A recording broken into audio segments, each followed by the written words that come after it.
Hello, so today we'll be discussing on the topic intermediate code generation, which is the fourth phase of compilation process.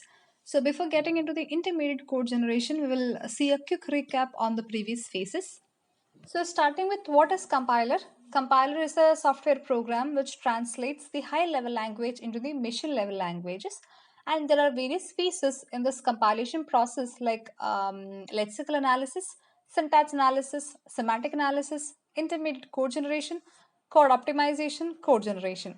So the process will be first the lexical analyzer reads the stream of characters and groups the characters into meaningful sequences called lexemes, and the output will be the tokens. Coming to the second phase, syntax analysis, which create a tree-like representation that depicts the grammatical structure of the token stream. And the third phase, semantic analysis, check the source program for semantic consistency. So now we'll be discussing on the fourth phase, which is the intermediate code generation. As we have discussed in the previous videos, in the analysis synthesis model of a compiler, the front end analyzes a source program and creates an intermediate representation from which the backend generates the target code. So here you can see the structure of the compiler's front end, where you can see the parser. Parser is nothing but the syntax analyzer, and the static checker, which includes the type checking and also ensures that the operators are applied to the matching operands. Okay. And the final phase in the front end, in the analysis phase, that is the intermediate code generator, which produces the intermediate representation of the source program. In the intermediate code generation, there are two types of representations, namely high level representation and the low level representation.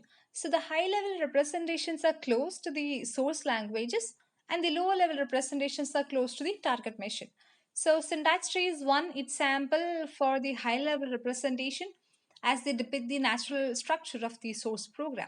And a low level representation is suitable for the machine dependent task like a register allocation and instruction selection. So, three address code can range from a high level to the low level representation depending on the choice of operators.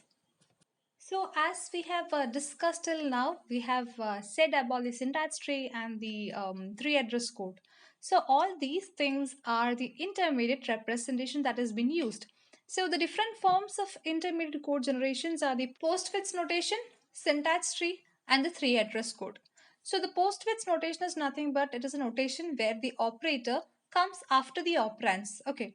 So, taking an example, the postfix notation for an expression x plus y will be x y plus. Okay. Coming to the syntax tree describes the abstract syntactic structure of a source code. And this phase we will be discussing a special kind of abstract syntax tree, which is the directed acyclic graph. Now coming to the most popularly used intermediate representation, which is a three address code. In three address code, we have at most three operands. Okay, that is maximum we should have only three operands. It can be less than three, but it should not be more than three. So we'll discuss these different forms in detail in the coming videos. Thank you.